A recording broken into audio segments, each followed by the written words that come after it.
I was thinking we could record a video. Okay, I'll see you in a minute.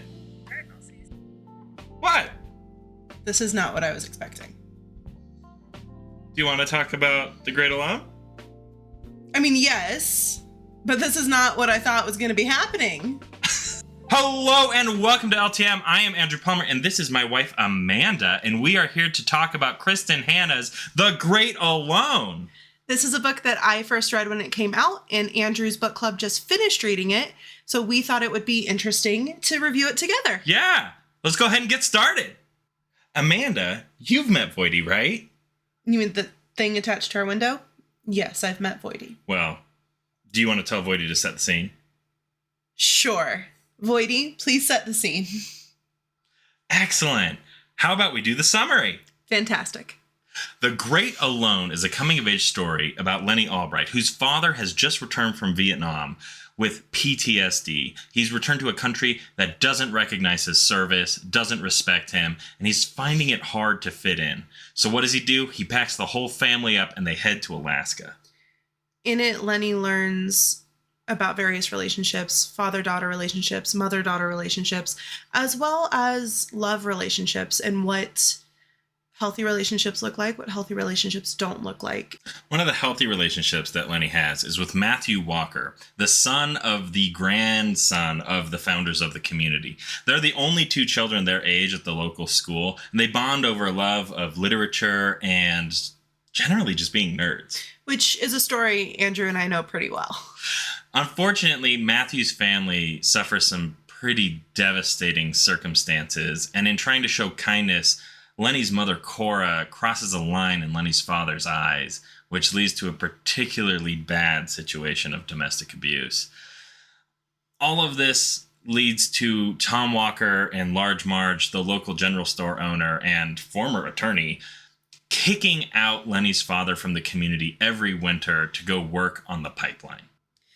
The second part of the book takes place about 5 years after the end of the events of the first part. Leni's dad is laid off from the pipeline. Matthew comes back into town. He's still dealing with a lot of the emotional effects of what happened in part one, but he and Leni, they fall in love. Yeah. They reconnect immediately. It's like no time had passed. They develop a really good relationship, really healthy relationship, and are just being kids that are 18 and learning life. Leni's dad, unfortunately, is getting worse and worse and more abusive and more dangerous. And Leni recognizes that they need to leave. She tries to leave several times. Cora knows she needs to leave. Logically, she understands that. But emotionally, for several reasons that unless you've been in an abusive relationship, you just don't understand and you're not able to do. What? Wait, are you saying is this a call for help? No. What I'm saying is, as someone who's taken several psychology classes and several social work classes, who has worked in this community, you don't know unless you're living in it, and you can't understand unless you're living in it. Yeah, very true. And just for various reasons that only Cora will ever know, she just can't bring herself to leave at the time when Leni is like, we need to go. The climax of the book does culminate in them leaving Alaska and going back to Seattle. The end of the story has Leni dealing with the fallout of the decisions that she and her mother have made up to that point. And to do this, she has to go back to Alaska. And ultimately, the book ends with Leni realizing that while she is in the Great Alone in Alaska, she's not actually alone in her life. You might be wondering, how does the Great Alone score? Well, how does the Great Alone score? How does the Great Alone score? Let's get started with character. For character, we want to look at the motivations and agency that each person in the novel has. When they're motivated to do an action, does this lead to the consequences of them taking the action? Are they in charge or are they in the back seat, right? And you want to have a complex character. Many of you think that Leni and her father are stereotypes. I think that they're actually more layered. They're a little bit less conflicted. What exactly, for you, is the difference between conflicted and layered?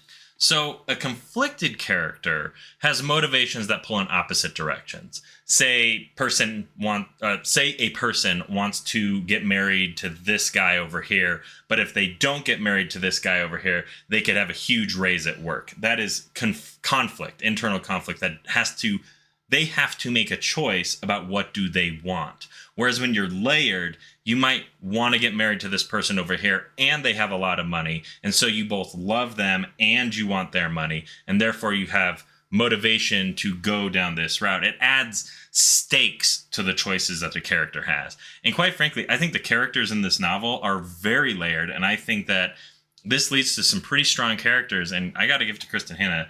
I was impressed that the actions really drove a lot of the plot. There's a couple of places it doesn't, but for the most part it does. And for that, I give it a 4-star. Okay. I also gave it a 4, using your metrics as best I could, as not a writer, but a very voracious reader.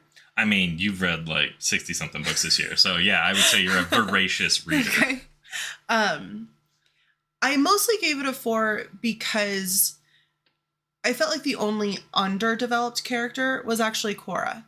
And I think it's partially because, going back to what I said earlier, you can't understand what a person in that situation is going through unless you've been there.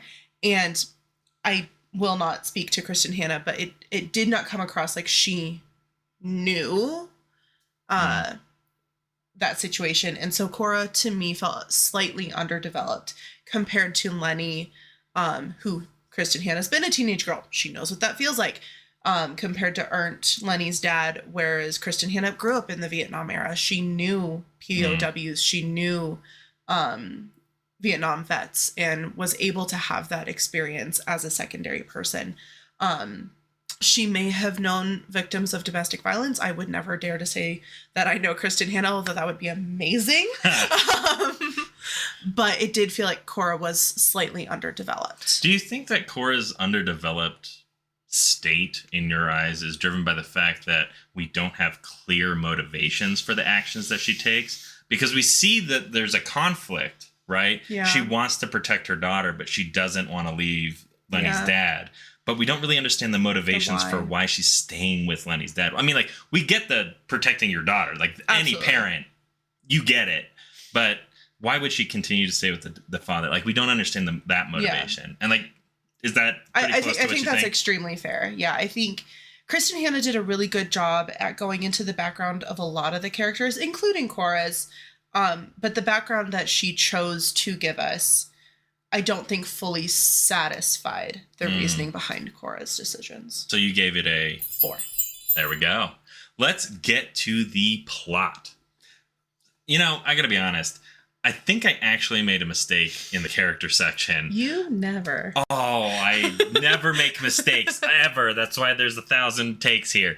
I made a mistake in the character section. What I meant to say was, do we understand the motivations of the character? Are they doing things that make sense given who the character is? Because plot is all about, do the character's choices and actions, the environment they live in, does all of it work together to drive a sense of propulsiveness through the actions of the story? And I gotta say, for the most part, I think that the plot of The Great Alone does that. Now, there's this one pesky situation that Matthew and Leni deal with. And I gotta say, that feels like it comes out of left field. It feels like Kristin Hannah is bringing her hand down to try and up the tension, the stakes, the something. I'm not entirely sure what she's trying to do with this accident that happens, but it feels like it's out of left field. It doesn't feel like it's connected to anything, at least not for Leni, right? So we have elements of Alaska being this aggressive, dangerous place, but not really for Leni. Leni's become really adept at living in Alaska very quickly. And yet this accident happens. It just feels out of place. It feels like there's this plot point that's just thrown in to just be there. And maybe Kristin Hannah is trying to have the father and the environment of Alaska be some sort of allegory or metaphor or something, where the father has more PTSD in the darkness of Alaska and less when it's daylight, that the worst of the domestic abuse happens at the same time that this accident happens. I don't know. I might be reaching, but this thing, it feels a little out of place, and for that, I give plot a 4. So I think this is somewhere where you and I are going to disagree a little bit. Sure. I agree with you that the section you're talking about does feel a little bit like a Deus Ex Machina kind of, I don't know how to end this and let's just throw something in. But I do think it served a purpose of getting Matthew out of the way for the culmination of the climax. Because I think had Matthew, and in particular, I think if his dad, Tom, had been able to be in the picture for that, it wouldn't have happened that way. Oh, that's a very good point. And so for that, I do disagree with you a little bit. Just on that one spot. I pretty much, like you and I were pretty much on for the rest of it. But because I do disagree with you on that, I gave plot a 5. It's okay. So we got a 5 from Amanda and we got a 4 from me. So what about the setting? We're in Alaska. It's Alaska. It's an automatic 5. Does it feel let's just move like on. Alaska? Okay. So for setting. Automatic 5. Well, hold on now. For setting, we want to feel like all of our senses are engaged. That if the setting is supposed to be like a character, it's influencing the plot. If it's not supposed to be like the character, that it feels immersive. If we're in a marketplace, you can hear all the clanging and the people, and you can smell the spices or something like that. And honestly, the grade alone, the setting is Alaska, and it feels like Alaska. Now, some of you on Goodreads have said, like, the preppers, not believable. Yeah. They're very believable. Absolutely happens. Yeah, 100%. 100%. And so because this setting feels so good, I gave this setting a 5. I also gave it a 5. Alaska is a very personal place to me and my family. I was born there. My dad was born and raised there. I have family that still lives there. We've been to Alaska. We've been to Alaska. Like, we know Alaska very well. And it was especially interesting because my dad actually grew up in Alaska during this time period. In Fairbanks. And I didn't pick up on it the first time I read it. But when I was rereading it for this book review, I realized she was describing my dad's high school. Because at the time there was one high school. Yeah. And so I found that was really fun. And she did such a great job describing Alaska, which truly is just an indescribable place. It is just... It's so breathtakingly gorgeous. And the fact that when you're reading it, you can smell the fresh mountain air and you understand what the midnight sun is. And it's just, she did a great job with it. And yeah, so I absolutely gave it a 5. Right. So how about form? So for form, what we're looking for is two things. If you break conventional form, say you tell a story from backward to front in letters, or you tell a story that goes in 2 different directions time-wise. If you're changing the form or mixing media or anything like that, you can get up to 5 stars for form because you're doing something special. But if you're just following conventional form, it's going to be out of 3 stars. And did she follow conventional form? I gotta say, I don't think Kristin Hannah did. For the POV, we follow Leni for like the first 200 pages or something like that. And then all of a sudden we get a Matthew POV. And we've already had established that we were following one character's POV. And all of a sudden we get a second one halfway through the book. That just, jarring. Doesn't work for me. It's a mark against form. So for form, I give it 2 stars. Yeah.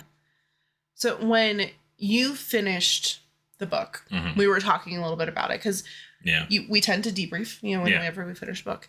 But before I reread it, you were trying to explain this to me, and I didn't appreciate it because I don't take criticism of my favorite authors well. I'm like, nope, they're amazing. They're on a pedestal. There's no criticism. What are you talking about? And so I didn't fully understand what you're talking about. I'm not a technical person. My perspective on books is, did I like it? Did I not? Moving on. Fair enough. But when I was rereading it, I have to say I do agree with you on that, because it was a little jarring. It was, about 200 pages, and then all of a sudden we're with Matthew in Fairbanks, and we left Kanak and all this stuff, and I'm like, what happened? And then in part 3, you get versions from Cora's perspective, which we had never gotten before. So it's like, what is going on? It took me out of it a little bit. And that could be because I had your criticism in the back of my mind. So maybe I wouldn't feel this way if I didn't already have that. Put that in there. I biased you. Yeah, potentially. Yeah. But yeah, so I gave Form 2 as well for the same reason that you did. Okay. Yeah. So we have the quality to consider. So for quality, we're looking at spelling, punctuation, grammar, all the typical things that you would get in writing quality. Mm-hmm. And she's got some good editors, because the writing quality felt really solid to me. I didn't see a whole lot that I thought could be improved. There's always like a one-off spelling error or something like that. But for the most part, the quality is pretty strong here. Yeah. So I give it a 5. I gave it a 4. Oh. And upon reflection, I really don't know why. Maybe just be a contrarian. I don't know. Nobody's perfect, which I literally just said I don't take criticism of my favorite author. So what is wrong with me? I may have to change it to a 5. Okay. For the life of me, I don't remember why I put a 4. Okay, we got 4 to 5. Yeah. So 5 and 5. Yep. Well, we got to end with the most important thing of all. Did you enjoy the novel? So enjoyment's pretty easy. Did you enjoy it or not? Now, unfortunately for you, I'm going to say that it does get a little complicated. You have 5 stars to rate it, and then whatever you rate it gets doubled, because enjoyment just counts more. It matters more. Why not just rate it out of 10? Because they're all out of 5. It just doubles. Hey, it's my scoring system. I get to do what I want. Mm-hmm. So I really enjoy this novel. Yeah. From the setting to the characters. I like to write kind of depressing stuff, and this has lots of depressing stuff. I thought it was great. I really enjoyed it, and so I gave it a full 5, which doubles to 10. I absolutely adore this book. I adore almost anything by Kristin Hannah. There's only one book that she's written that I was like, no, thank you. It gets you in the feels. It does get you. I mean, all of her books get you in the feels. I mean, I was like crying for a good 20 and pages. He does not cry end. Ever. I think The Birth of Our Son, he cried. Because I look so weird when I cry. No, it's an absolutely fantastic book, and I would recommend it to anyone that I see. Absolutely enjoyed it. I'm going to give it a 10. Do you want to? Sure. Voidy, we're all done with the background now. There we go. Yeah. Well, we have to determine whether Voidy gets to eat Kristin Hannah's The Great Alone or not. Don't you dare. Well, with a composite score of 30 for me and 31 for you, The Great Alone does not go in the void today. Good. I think, honestly, I'm just going to put this back on the bookshelf. Well, hang on. Don't you have your giveaways, you two? You're absolutely right. I do. How about this? I'm going to give away this book in 1 week. So look out for that short video. We're going to give this book away to one of you lucky viewers. Yeah.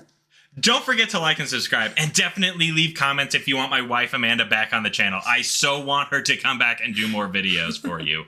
Other than that, I think we're done. Well, not quite. Huh? You have another video coming out for Heaven and Earth Grocery Store that, by the way, is 3 months overdue. Ooh, you know what? You're right. I need to go get reading. Actually, you know what? You look so nice. I feel like... You owe me some fajitas and margaritas. I feel like I do. Thank you so much for watching. We're going to go get dinner. I'll catch you next time right here on LTM. I have to pee. I think I got that. You did?